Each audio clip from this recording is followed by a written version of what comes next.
Hello and welcome to the Franchise Tag Podcast College Show. Nearly, that's a bit of a mouthful to get out. Maybe just lose the podcast out of it. I'm joined as always with Alex and Adam, going through everything for week 2 in the college football. Week 1 is in the books. We got the show last week. We did our predictions, so we're going to go and review those games that we spoke about, and then we're going to got a couple of little topics of our own to discuss, and then straight into the big games, because there is some juicy games. One of them is massive, coming up in week 2. Adam, I'll come to you first. Week 1. It's your first proper week 1, if you like. Did you enjoy it? Did you get to grips with it all? A lot going on? Get to grips with it all. There's masses going on. What are you talking about? Yeah, it was. I saw some of it. I saw some highlights of some stuff. It's that, like I say, the college game, there's loads of different games going on. It's much bigger in that respect compared to the NFL. So there's a lot going on. But yeah, I saw some bits of it, getting used to some of it. And the targeting rule, that's a new one. That's different. That's not in the NFL, or not that I remember. That's a new one for me. So yeah, that one was interesting, that you get chucked out straight away, which is fair enough. It kind of makes sense, really. But yeah, it's been fun. Looking forward to this week as well. Yeah, we had it last year as well with a horrible tackle on Travis Hunter as well. Yeah, there's a few different rules in there. You'll get to use them. There's a few more coming your way. I'll let you experience them as they happen. I won't ask you, Alex, how your week 1 was, because it's our first topic. It's the first one up, so I'll give you the first batch to talk about it. It's your USC Trojans going up versus LSU, won 27-20. Tell us all about it, mate. Yeah. Trojans are back. Absolutely back. So game of the weekend as well, I think. I put it in the prime slot on the Sunday night, and I think it was a worthy game to have in that slot. It was a good game. It was a close game throughout. Both teams were good offensively, were a lot better. Both sides were a lot better defensively as well, especially USC. It appears that D'Anton Lynn has come in and completely changed the culture of that defensive unit. Completely opposite of what they looked like under Alex Grinch last season. They were running hard, hitting hard, and just making some really good plays. Characterized especially by that fourth down stop in the red zone on LSU's first drive, and I think that set the tone for the rest of the game for USC's defense. And then the offense stepped up as well under Miller Moss, the new Heisman candidate, Miller Moss, who put in an absolutely solid performance. He was cool, calm, was putting some throws in some really tight windows. We've already had early contender for catch of the season with Kyron Hudson, without bringing that one-handed one in, and he had another one down on the sideline on a later drive, which brings back around to Adam mentioning the targeting. That was on the final drive to win it. I think he pulled it in on the sideline, took a big hit to the head where I think the LSU player was chucked out for targeting on that one, but held onto the ball, and then Woody Marks bashed it in for the game-winning touchdown, and then then we had the game-winning pick. Yeah, so I was very happy watching that, and it was a game that never felt comfortable, like USC were going to win it throughout. It could have gone either way the whole game, and it just came down to some little things. Ultimately, it was the USC were the team that managed to get it done and get it over the line, which led to a very very irate Brian Kelly in the press conference afterwards. Yeah. Banging on the desk saying, "I'm very angry."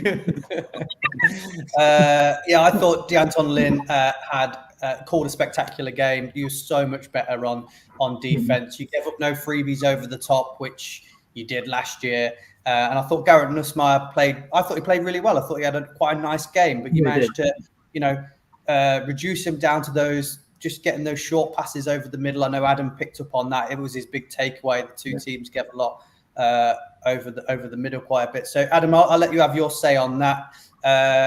Both these teams struggled massively last year on defense. We already said that. So when I say it was a massive improvement, I thought Deion did great work. It's because of how bad they were last year. But Adam, what was your take on this game? I know it was one of them that you saw a little bit of. Yeah, I did think that both teams struggled over the middle defensively. It was, but I'm coming at it from a fresh pair of eyes, I suppose. So it's like I just sort of thought that it did seem a struggle for both teams. Having said that, I felt like the USC were defensively, as you've said, a lot better than what they were. I think that when you have that and you've got the quarterback there, and I was quite impressed by the running back.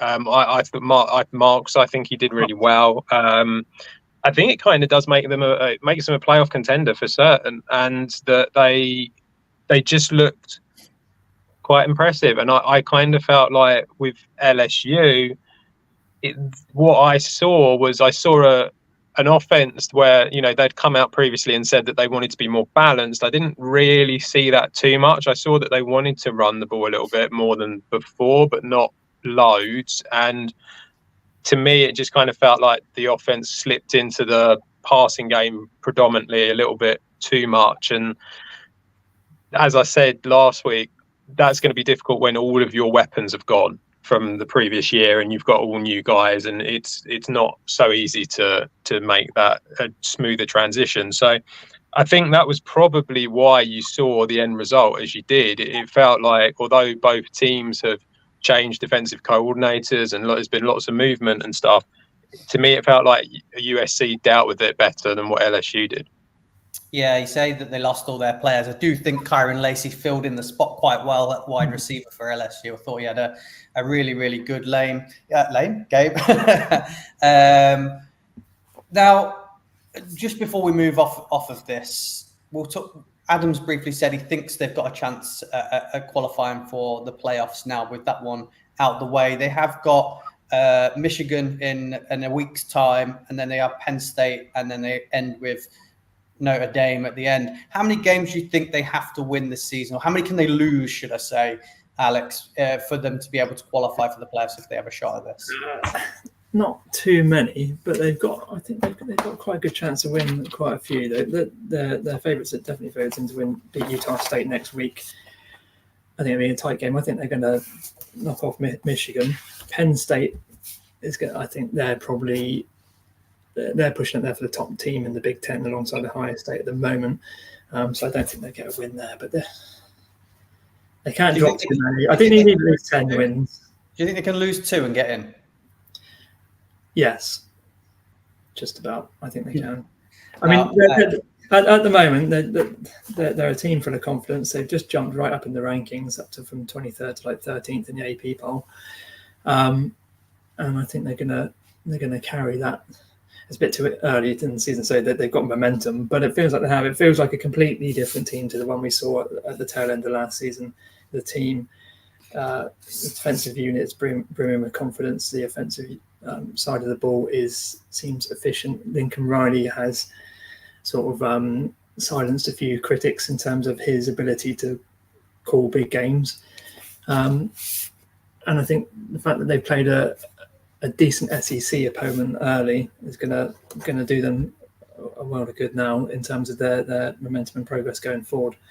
I think they can't really lose more than 2. I think there's a fair chance they're going to lose about 3 though, because we've got Notre Dame at the end of the season going to be tough. Penn State's going to be tough, but all the others.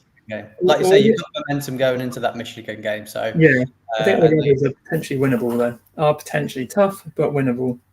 Adam, quickly to you before we move on. LSU have got Ole Miss, Texas A&M, Bama, and Oklahoma. Do you think their chances now they've lost this one? Do you think they're done, or do you think because they're an SEC team, they've got leverage over maybe qualifying?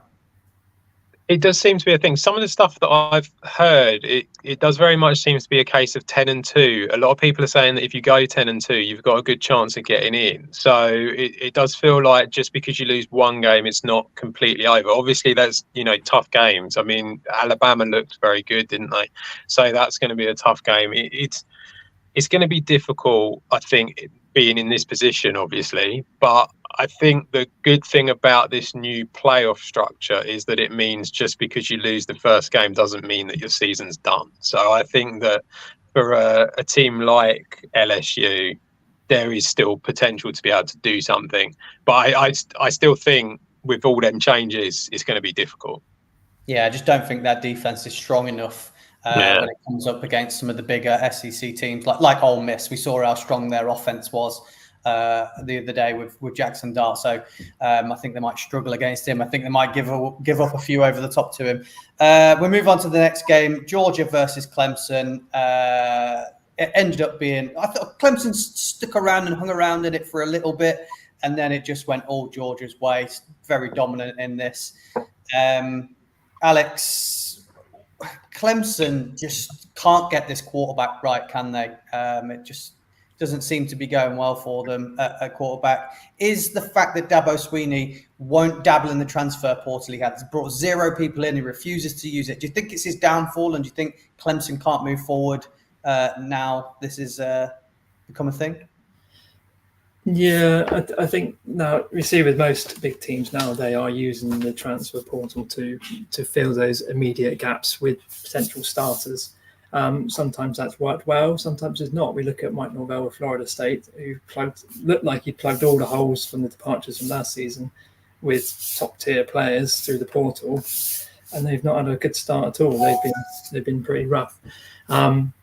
But again, just trying to build a roster through through recruiting. If you've got a strong recruiting scheme, then yes, that can work quite well. But at the moment, where Clemson, I think, has lost a bit of its desirability as a place for top 5-star recruits to want to sign and play when they could go and play for other teams like your Georgias, like your Ohio States and things like that. So the more they continue to not do so well, be a middling team, the less strong their recruiting class is going to be, and then ultimately that's going to just, I think, be a bit of a downward spiral and affect their chances going forward.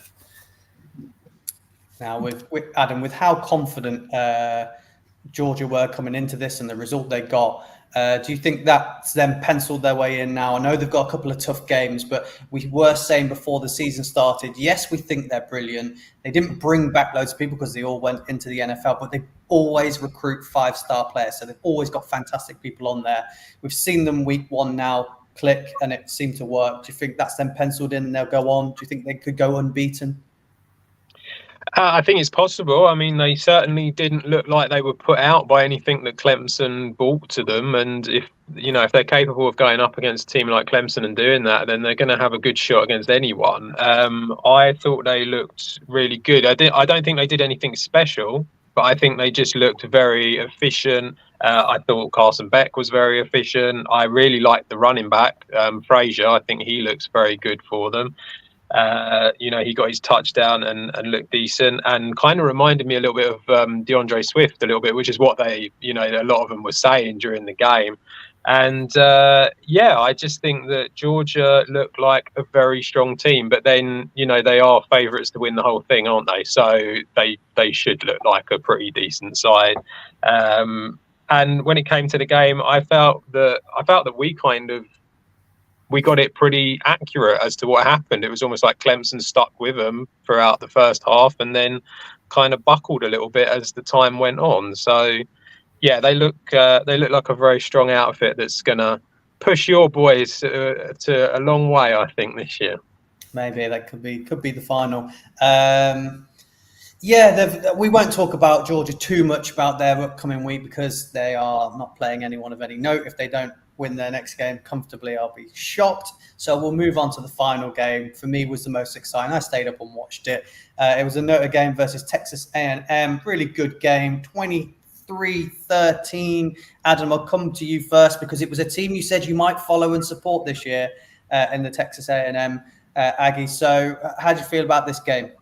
They struggled, didn't they, a lot offensively. It was very difficult for them. Connor Wigman had a rough game. Probably the worst game that many people have seen him play. I watched the NFL Stock Exchange show, and Trevor Sycamore was coming out. He came out and said that it looked like he had about 5 Red Bulls before he went out there, and he was so buzzed up that everything just went wrong. And that was kind of, looking back on it, that was kind of what the first half was. Them 2 interceptions were bad throws, and we've seen him do much better in the games that he's played. So yeah, I mean, I felt like they really struggled. I didn't really feel like Notre Dame were anything special offensively, but they have clearly, not that you lot told me this, but clearly they have a very good defense, and so I think that's going to get them a very long way.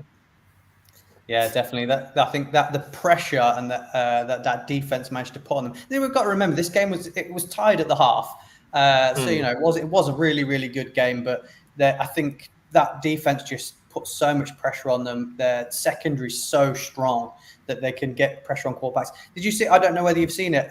Did you see Connor Wigman throw up as he went over to the sideline on one of the plays? Did it? No, I didn't. Being pushed really hard.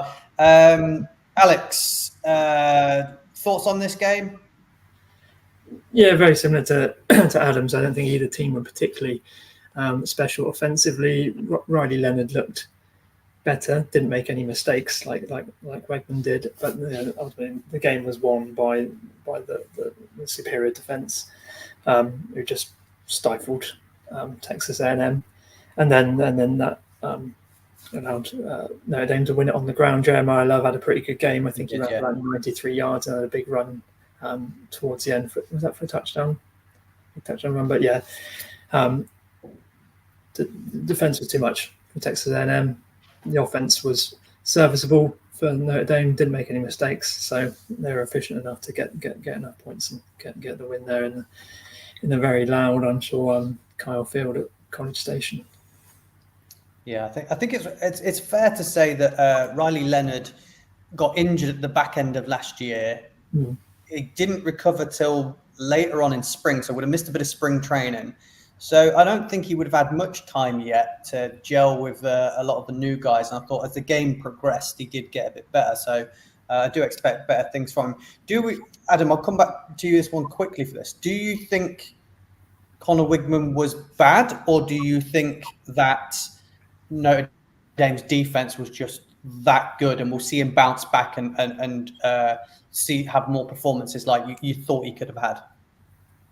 I think he had 2 very bad throws in the first half, which is what really everyone will then come out and go, your performance was really bad because you gave up them 2 interceptions. Obviously, it's a very strong defense that he was up against. You can see that quite quickly, that they know what they're doing when it comes to the defense.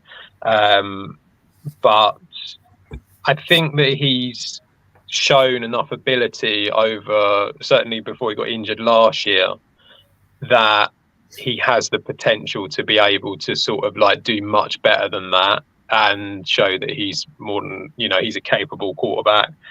But that defense is going to take them quite a long way, I would have thought. Yeah, I made a bold prediction at the start of the season that they would go unbeaten.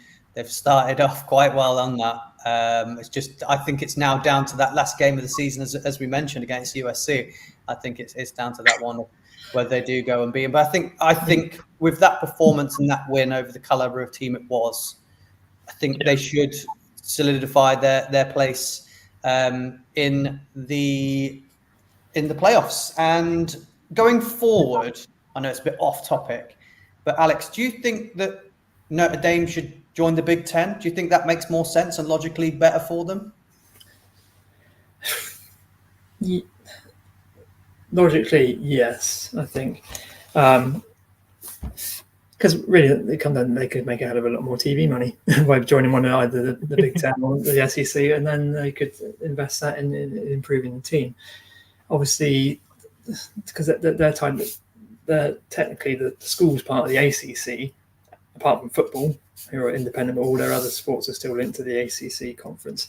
So I think there'd have to be a bit of wrangling to get around that and remove them from that conference. But the ACC appears to possibly be the next conference that's going to unravel if Florida State and Clemson and other teams like that get their way get to leave. But yeah, by joining the Big Ten, that'll bring him into. I mean, they're still one of the best known teams and the most followed teams in the country.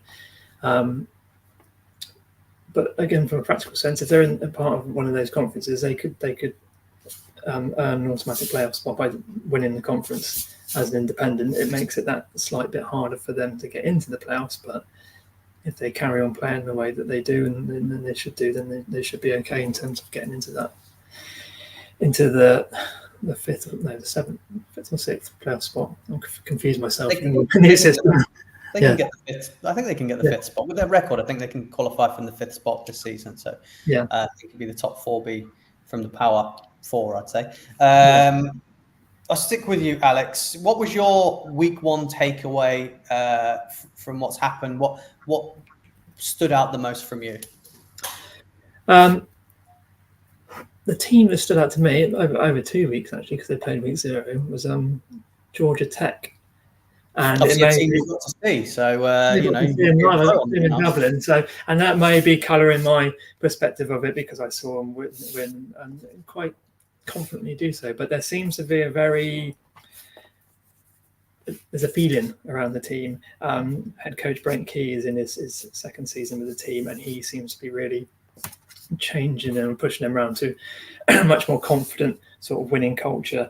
In the press conference in Dublin, he talked about how he's trying to get the team mentality to be about play every play as hard as you can, like every play matters, and that seems to be what they're doing. They've become very strong in the trenches. They overpowered Florida State at the line of scrimmage, and they did the same again against Georgia State this past week. Obviously, Georgia State wasn't quite as tough an opponent, and they've got I think that they're playing Syracuse this week, which is going to be a tough matchup. I think the way they're going at the moment, I think that is a potentially winnable game for them. And then they've got the week after that, they're playing like an FCS team. I think it's Virginia Military Academy or something mad like that, it should be a win. And I think they could go on a bit of a run, and I would pick them to maybe not be conference contenders behind the likes of Miami, but certainly in line for a bowl game this year, which I think is a real upturn for the program. And I think they've just got that feeling that they're going to be a little bit special this year, I think. Yeah, I think a lot of people are starting to get on the hype train that they actually might qualify for the playoff this year. I think Syracuse is a tough game. I think Syracuse is the same. I think they looked a lot better than they did last year. They've got Kyle McCord, former Ohio State quarterback, leading them out. And he looked quite good. So bit of a kick in the teeth. But they've got some tough games coming up. They've got Louisville. They've got Notre Dame later as well, haven't they? So I don't know. I think it's tough for Georgia Tech, although it is nice to see them being talked at in this light and had such a good start to the season.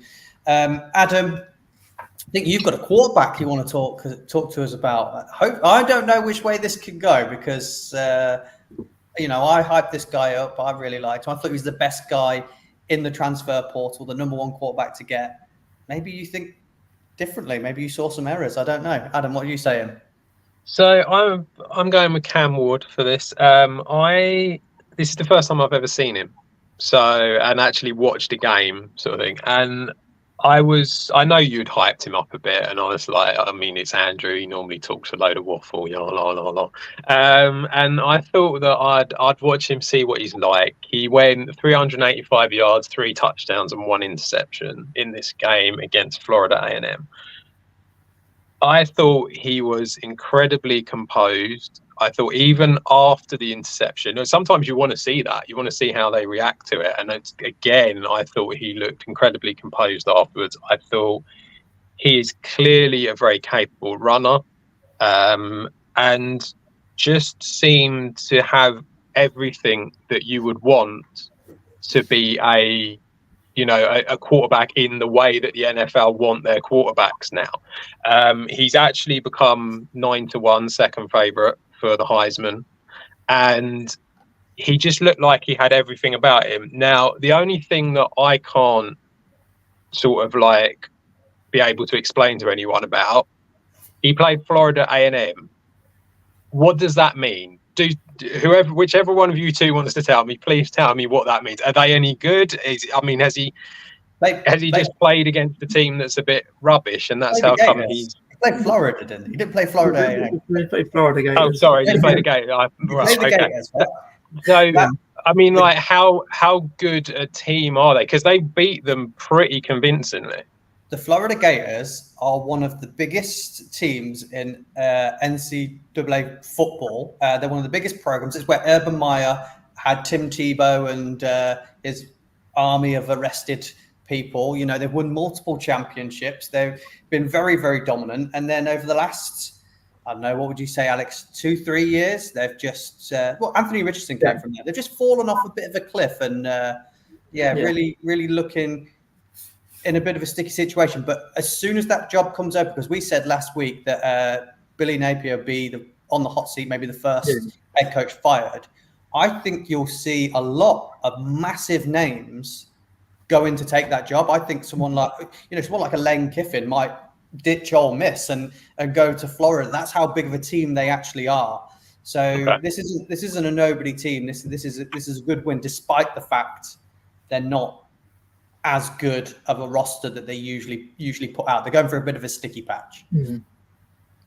Okay. Yeah, I mean, like I say, it was an impressive performance. I just don't know what to judge it on. That's the thing. So, but yeah, I mean, if that's what you're telling me, then obviously it's a more impressive performance then, isn't it? So, Alex, would you say that's a fair assessment of Florida? Yeah, as a team that should be good, have been good, but at the moment, they're a bit crap. Oh. yeah. So I think they're not even, Mertz isn't even going to start for them next. I think he said he'd gone into concussion protocol. So I don't know who's starting for Florida next week. My week one, I flipped and flopped around two little topics. So I might briefly talk one and then ask an opinion on the other. So my first one was Tennessee. I thought I'd talk about the Tennessee quickly because they've got a massive game coming up this week. They're not on our preview. I think they're playing NC State, who are ranked. So they're two ranked teams going up against each other. I thought Nico Iamaleava was absolutely sensational, really, really quality. They have got some really, really tough games coming up. Alex, do you think that Tennessee, if Nico Iamaleava does continue this, they could take what people will say might be LSU's spot in the playoffs? Do you think that they're a good enough roster to get there? Or is it just him going up against the team, Chattanooga, wasn't it, who aren't even anybody? This was a team playing against someone who's just rubbish, and he looked impressive, but he didn't miss any passes. He looked really good. Do you think there's a chance that we should be watching out for the Vols, or is this just week one hype? Yeah, I think it's a bit of both. I think they've had a very good week one against a very weak team. I think Iamaleava, give me the quarterback name that we can't say. But yeah, he's a very strong quarterback, and I think he could do well for that team. I've noticed for some reason I seem to have a lot of Tennessee fans on Twitter that I follow or follow me, and they are very loud. They're a very, very loud and proud fan base. And sometimes I think that sort of loud and proudness maybe outweighs the actual capability of the team. I think they're in the top half of the SEC, but I don't know if they can quite compete with the very top teams, with the Georgias, and maybe they're more on the level of what Alabama is this season in their sort of rebuilding season. I think they do well. I'm not sure if they're quite going to be good enough to get into the playoff though this year.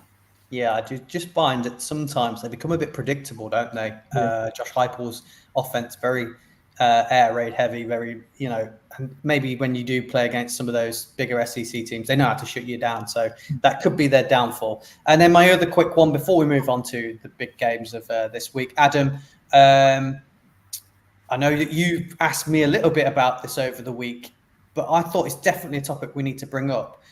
Do you think going forward that college football will bring more fans in if they scrapped off this rule where you can decide your conference fixtures are set. You have to play them. And then outside that, your non-conference games, the colleges pick themselves. So do you think it should be banned that you should be able to pick playing against an FCS team rather than an FBS team? So a lower division school, a very small school without the recruiting, the money, the NIL. Do you think that they should scrap that and more people would watch? Or do you think these games with big blowouts people like to see? Well, yeah, because I'm guessing the logic behind it is that you're just going to pick an easy team to get a win, which seems slightly pointless, really. I mean, I suppose it's a lack of competitiveness, isn't it? I mean, no one wants to just see it. It's like watching football over here and you've got some Premier League team going up against a lower league team and they just destroy them. It's like no one really wants to watch that very often unless you're a fan of the team who's destroying the little team. That's pretty much all it is.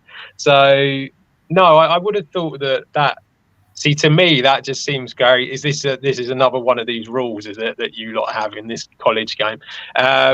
It's a weird thing to have. It just sort of feels like surely I don't know how you would go about it, but almost like just release a set of the fixtures and you don't just get to pick who you get to play, kind of thing. Alex, I think there's two sides, but you likened it to to football over here, and I think there can be some comparisons, sort of like early round FA Cup ties. Yeah, you get big teams go against a little team. Sometimes there can be the odd bit of FA Cup magic, and sometimes very, very rarely. Very rarely. There are upsets when an FBS or a very low FBS team will upset a bigger team. But there's benefits and drawbacks for the smaller teams. The benefits of being scheduled to play a top tier team is that, one, you get a big chunk, like in FA Cup ties, get a big chunk of revenue, sometimes up to like a third of a small school's entire yearly revenue, which can really help boost the program. Also get a bit more national exposure. Sometimes these schools aren't even really known outside of their region, but they might get picked up by one of the TV networks and put on a bit more national stage, which again helps the awareness of the school, and maybe they're in their recruiting as well. But they've also got to be mindful that actually they're going to get absolutely battered, likely. They're potentially putting their players at a bit more risk of coming away with injury when they're playing up against these elite defences, things like that. So they've got to weigh up the pros and the cons, and I can see why the big schools do it. Yeah, they get an early season tune-up game and a win, a tick on the board for their playoff campaign. Fans don't want it. Fans want more Notre Dame, Texas A&M, Texas versus Michigan. We want more of that every week. We want more big games. And that leads me into next week. The first game we're going to be talking about is Texas versus Michigan, at Michigan, to be precise. It's the first time since 2021, I believe, that Michigan is a home underdog, which is very interesting. Texas looked absolutely fantastic week one. Quinn Ewers looked great. They won 52-0. They even brought in Arch Manning, which was exciting, which has literally blown up the internet a little bit. It must be tough for Quinn Ewers to play in a team where he's got the most highly hyped backup waited to take his place. So it's really, really interesting. Alex, take us through Texas versus Michigan. Do you think Michigan did enough in that week one to come up against Texas, or do you think this is just Texas winning this easy? No, I don't think that they did. I think I think the score sort of misconstrues the actual game from that Fresno State game. That was too close all the way through, and I think it came down to, I think it's a fourth quarter pick six that Michigan scored, stopped Fresno from scoring on that drive, which would have made it a one-score game. And then, so I think it's 30-10, wasn't it? Finished, so it looked a lot better for them than it actually was. I think they struggled on offense to get things going. They played, what was the quarterback called? Warren, wasn't it? Instead of the expectation was Alex Orji would start for the season. So it looks like they've got a bit of uncertainty at quarterback whether he's going to continue for the whole season, or they're going to bring Orji in, or what's going to happen there. So I think they've got a lot of work to do to get that get the offense up to a reasonable level. I mean, the offense last year and the championship winning team wasn't amazing. It was the defense that won it for them. But again, they didn't look anywhere near as impressive as they did last season. So they've got a lot of work to do, especially coming up against a Sarkisian-led Texas team that's just going to go all out and hit them hard and hit them fast. So I think they're going to struggle, and I think this could be quite a large upset. Not an upset because Texas are favourites. Quite a large-ish victory for the Longhorns in the Big House. Now, Adam, this is two teams that you probably would have seen quite a bit of in the time that you've been following it. Both have been amazing in those 2 years. Texas, I know you've followed their running backs quite heavily with Bijan and Roschon Johnson and Jonathan Brooks. We were hoping it was going to be CJ Baxter this year. But it looks like they've hit again. Jarrett Gibson, the freshman, looks very, very good playing behind Jaden Blue, who we thought would be the lead back. So brought in Isaiah Bond, was absolutely fantastic. I believe that this game is going to be Texas's O-line, which is superb. It's stacked. Banks is going to be a first-round pick. And against Michigan's D-line, because Mason Graham and Ken Grant, both exceptional players. Adam, what's your take on this game? Do you think there's any chance Michigan might be able to find a tactic? Do you think Sharon Moore's got a tactic up his sleeve to maybe stop Texas? I think you're right in the fact that it's definitely O-line, D-line. It's offense against defense, isn't it, in this game? I think what will be interesting is that obviously Michigan have got Wink Martindale there now, so it's going to be blitzing a lot. I think that's something that obviously the Texas O-line are going to have to deal with. But I just think Texas have kind of got more. I just think they've got more weapons on the offense, and they're just going to be able to carve them open a little bit. The one thing that is kind of interesting from a betting point of view is that Texas were 6.5 point favourites. They're now 7.5, but the over/under's gone from 45.5 to 42.5. So they're expecting it to be a bit tighter than what was first thought of, but they expect Texas to win by more. So I don't think there's much really confidence regarding Michigan's offense. As you said, spoke about the two quarterbacks. I don't think anyone really knows which one they're going to go with or who's going to be there for most of it. They still have good pieces, Michigan, on the offense. I mean, Donovan Edwards, it's going to be about the run game, and I think that's going to be something that will test Texas's D-line a bit, whether they can cope against Michigan's run game. So he's there. Colson Loveland, of course, at tight end is there.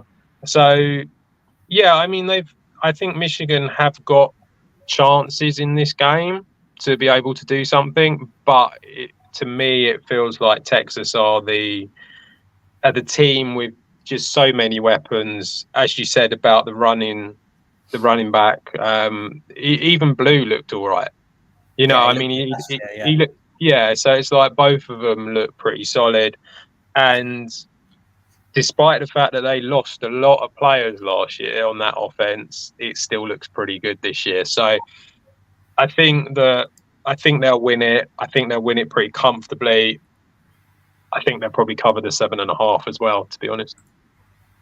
Yeah, I think they will as well. I think that Michigan's O-line really struggled. So I think their offense struggled in general. I'm not sure about this, if it's a 2 quarterback system, if it's Warren's offense and Orji only comes in for running plays, whether they have held Orji back in the wings in that first game to bring him more into this one as a surprise. I don't know.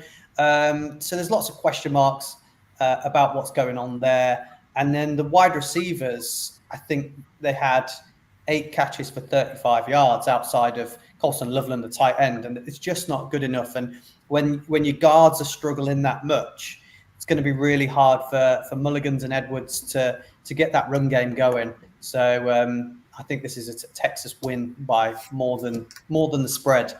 Are we all, Alex, Texas, Adam, Texas? Yeah. I think Michigan have got a lot to work out this year. We thought that was going to be the case anyway. Thought maybe Edwards could carry them through a few games, but they really need to sort that quarterback issue out. I'm going to speak to Fred about this because Fred knows nothing about college football whatsoever. Has bought the college football game, and he's playing as Michigan, and he's forever texting me going, "I've been using this guy. This guy's great. I've been putting this guy in." So he's become a Michigan expert just from playing the game.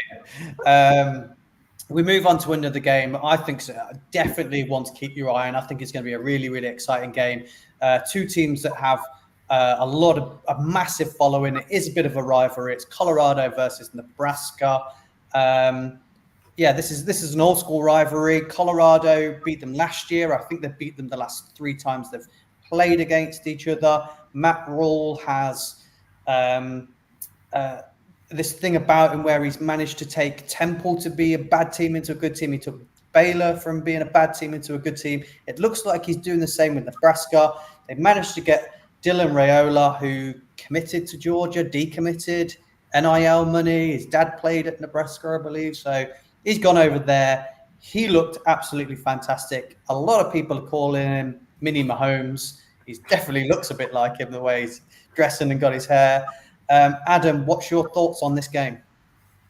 Yeah, I think it's going to be an exciting one. I think this has got a shootout written all over it, I have to say. I think Raiola looked great last week. I thought Sanders looked great last week. Both of them did really, really well.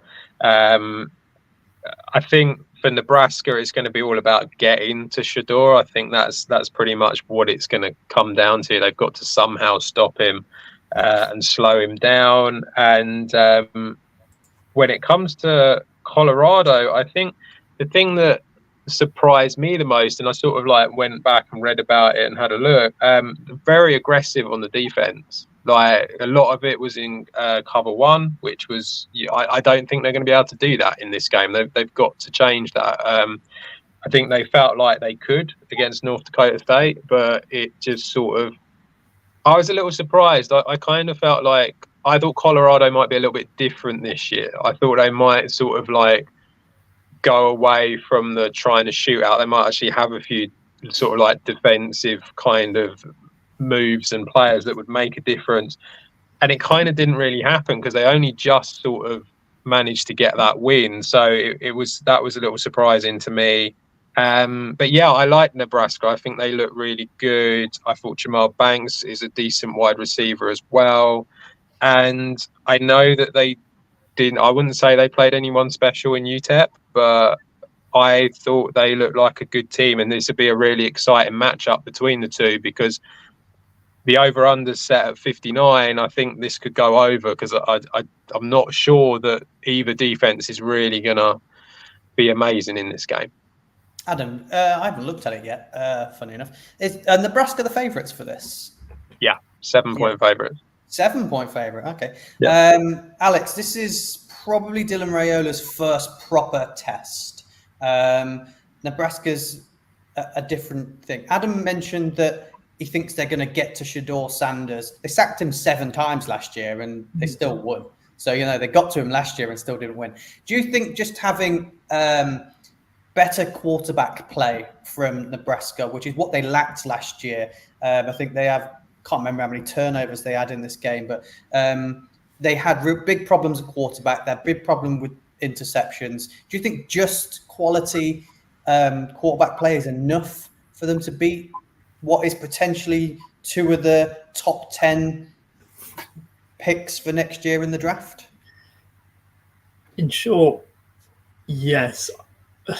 Whether they actually beat Colorado, no, I think it's going to make it a very tight game. I think this is, like Adam said, it's going to potentially be a bit of a shootout.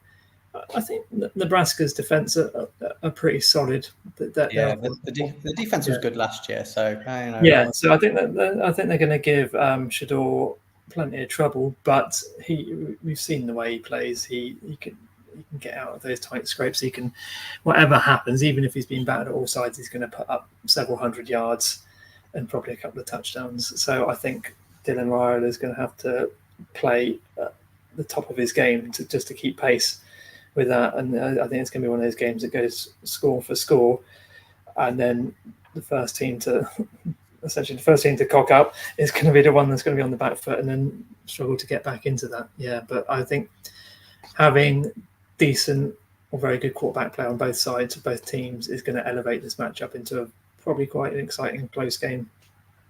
Yeah, I think it's going to be really, really high scoring game. I think both teams might get into the 40s. Yeah. What did you say the over under was, Adam? 59. Yeah, I think it's going to be a lot more than that. I think you can see this game being like, I don't know, definitely both of them well into the 30s easily. So, I do worry that Dylan Raiola's never faced someone like Travis Hunter as a cornerback. And if it is fast paced and he's trying to make it a shootout, then Travis Hunter could have a monster game in this one if that's the case. Adam, it's your first time really seeing a bit more of Travis Hunter, isn't it? And seeing what he does. Do you think he can sustain this all year? Do you think he can continue to play virtually every snap on both sides of the ball? Or do you think he's going to, midway through the season, he's going to fade out and we're going to see Colorado drop off massively because he's not on the field because he's knackered? I was just going to say he shouldn't be. This is madness. I can't remember exactly what the total was, but it was something like there was 148 plays and he was out there for like 139 of them or something. Might be a different game, but I think he's usually out there for like 143 snaps. That's like maybe an average. I don't know, but yeah, it was something crazy, and it's like he's basically getting like 10 snaps off of the whole game. I mean, you're going to end up probably injuring him eventually. It is what's going to happen. He's going to get so worn out and so sort of used up that you're just not going to go anywhere. And I suppose to a certain extent, I mean, he's probably just doing it because he's trying to help the team, and that's great. But like, yeah, I mean, it's a mental thing to do, and I think to a certain degree he needs to make a decision as to where he wants to go and what he wants to be. And I feel like the obvious one for him, he's clearly an incredibly talented player on both sides of the ball. It feels like the obvious one for him is wide receiver because that's where the money's going to be. So it kind of feels a bit crazy that they're still doing this with him. Yeah, the scouts all think he's a better cornerback. They reckon he could push Will Johnson to be the best cornerback in the draft. But obviously he's going to push towards wide receiver surely because of the money. I don't know. I suppose he'll have maybe come the combine, we might know more about where his head's at. Let's talk about where we think this game's going to go. Obviously, we've said Colorado are the underdogs in this one. Alex, do you see Nebraska getting the win? I think Colorado are going to pull it off. I think there's going to be a last-second score, something dramatic. I think is going to happen at the end, and I think the Buffaloes are going to walk out on top in the most spectacular fashion. What that is going to look like, I'm not sure, but yeah, I think it's going to end with fireworks this one. Adam, what's your thoughts on this one for score? It wouldn't surprise me if that happened, but if that happened either way, really, I think it could go either way. I'm going to go Nebraska. I just purely at home, they're the favourites. I think that although Raiola is very new still, I think that he's shown that he is capable, and I think it'll be a really exciting game. Love the over.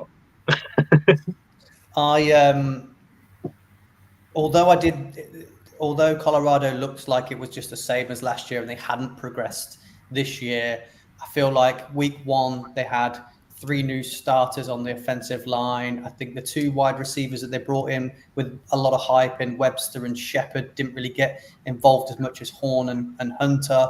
And they had 6 new starters on the defense as well for this year. So I think they just needed week one out the way. And I think Shedeur Sanders and Travis Hunter are just a class above the rest. I do think Raiola is a phenomenal talent, but it's his first year. It's his first proper big test, whereas Shedeur and Travis have been doing this for a long time now. So I'm going to go with the Colorado winning this one as well. All I'll say is I saw Cam Ward have his first proper big test as well in week one, and that worked out. So, Well, no, because he's been playing for how long in the college? I don't know. A lot of people were going on that it was his first proper big test away to, so. I mean, he's not been playing high school people, has he? And then our last game, another very interesting one, is Boise State versus Oregon. Oregon nearly got. There was nearly an upset. This was nearly the upset that we spoke about earlier. They only beat Idaho from the FCS. They beat them 24-14. Oregon was supposed to be the most exciting, explosive offense in football this season. Alex, do you think Boise State, they were my tip for the last spot of the five? I think they have a chance of getting into the playoffs. Do you think this one's too much for them, or do you think Oregon, with how bad they looked, Boise State might pip them? They've got Ashton Gentry, who looked insane. So what's your thoughts? I think that they're not going to win. Boise State have beat Oregon, though, the last two times that they played them. They've never lost to them, I believe. They've never lost to them. I think they played each other. I think they're 3-0 against them. They've not played each other lost. And the last time they played each other was in 2017. Yeah. And I don't think Boise State have ever lost to Oregon. Yeah. So this could be one of those trends that keeps going. I don't quite think so, though. I think Oregon are going to get back into their groove. Although they struggled against Idaho, who are an FCS team, they are one of the better FCS teams. I think they're going to Oregon, though. I think they'll iron out those wrinkles. Dylan Gabriel he put out ridiculous stats. They just need to work out how to convert those yards into points, which I think they might do against Boise State. Boise have had their own commotions at quarterback. they picked up Malachi Nelson from USC, who was a 5-star recruit and was very much expected to take the starting job. But then in spring training, he was beat out by Maddox Madsen. But they had a fairly decent game last week. Who did Boise play last week? They played Georgia Southern, and that was a close game, 56-45. So I think they've got some work to do on their defense as well. And I think Oregon and Dan Lanning will take advantage of that. I think they'll work out how to pick them apart, and I think it is going to be an Oregon win on that side. Adam, are your thoughts the same? I know you like a college quarterback. You follow them quite well. Ashton Gentry, 267 yards, 6 touchdowns. That's an insane stat to put up in week one. Do you think this is just going all Oregon's way this week? Dan Lanning is a phenomenal coach. Do you think he'll sort it out? Yeah, I think he probably will. I think it's probably things like the O-line need to gel a bit more. You say gel a bit more? Gel a bit more? Yeah. Well, they brought back 3 starters from last year. From what I saw, they were not. I'm sorry, what I saw, they didn't look great. So. No, it was terrible. I agree with you. The O-line was absolutely terrible, but they brought back 3 of their starters, and Jackson Powers-Johnson's the only one that's gone. Well, he's obviously made a big difference. Yeah. My only concern with Oregon, I feel like they don't have a Troy Franklin. They don't have someone to go over the top at the moment. That kind of seems like they were missing that a little bit. But yeah, the one thing that I read, the D-line, obviously Boise State, they're going up against this massive D-line that Oregon have, and 38 yards is the most that Oregon gave up to any running back last year. As wonderful as Ashton Gentry was last week, and not only did he put up them numbers, it was like 55% force missed tackle rate as well. Get down. It's going to be tough going up against this D-line, and I think that what you're probably seeing here is you're probably seeing a team whose offense is very heavily reliant on their running back. If this is kind of the sort of numbers he can put up, chances are that's not going to happen against a D-line that's this strong. So I think, to me, Oregon are going to be probably winning this by quite a bit, I would have thought. Yeah, I think it goes one of two ways. I think it goes they still look poor and Boise win it, or Oregon absolutely blow them out by loads. Yeah. Adam, what's the betting on this? What was how many? So Oregon are 19.5-point favourites, and the over/under 61. That hasn't really moved either. That's kind of what it's been all the way through the week. So I mean, I think I can see Oregon doing them by that much. Well, they were 49-point favourites. Yeah, 50-point favourites, weren't they, last week? And it didn't.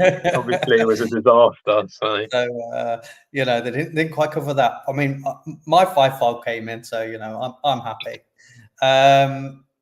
Quickly round the table, do we think there's going to be upset? Are we all on Oregon for this one? Yeah, it's Oregon for me. Yeah, it's the Ducks for this one, I think. I think all bar one game. I think we've agreed on the winners. Just Adam's gone Nebraska and we've gone Colorado. Other than that, we're sticking with the same. Is there any other games, guys, that we should be looking out for this week? Alex, is there any that you've got your eye on, or a player you've got an eye on this week that we haven't covered? Oh God, no! Put me on the spot now. I think we did cover it last week right at the end. How are you on the spot? Yeah, I know. Did we? Is it Iowa and Iowa State? Iowa, yeah. Iowa and Iowa State. That game's got a name, hasn't it? That already. It has, and I can't think of it now. But I think that should be a good one because I think Iowa State are a team that got a bit about them, and I think Iowa last week looked surprisingly good on offense. A team known for being like scoring no points, and scoring no points, and winning loads of games and scoring no points. Yeah, but no, I think they looked a bit tasty on offense last week. So I think that could be a bit of a good intrastate clash going on there. Apologies, I've got some children shouting in the background, so I get muted myself. But yeah, I think that'd be the one I'd quite like to have a little gander at. Adam, anything for you that you've got your eye on? Is there a player that you like the look of, even if they're playing someone rubbish? Or is there a team that you're favouring towards? Are you still on the Texas A&M wagon, or what's? No, I'm not on any wagon. I'm staying on my own wagon. No, I there, to be honest, there isn't really anything that much. I'm frantically having a look to see who's playing who at the moment. I probably should have looked at this before. I actually think the 3 games that you picked are probably, there's a reason that you picked them, kind of thing. Again, another one, as Alex said earlier, Georgia Tech, seeing how they do against Syracuse would be interesting. But yeah, there's I think the 3 that you've done are going to be pretty decent. So yeah, I think for me, I'm probably going to keep my eye on the Oklahoma versus Houston game. Thought Jackson Arnold was superb. I know I mentioned to you guys, a lot of people were talking about Dylan Gabriel being the Heisman Trophy winner and all of that. He was at Oklahoma. They let him walk. They said, no, you're going to be the backup this year to Jackson Arnold. And he went, I'm not having any of that. And he moved on.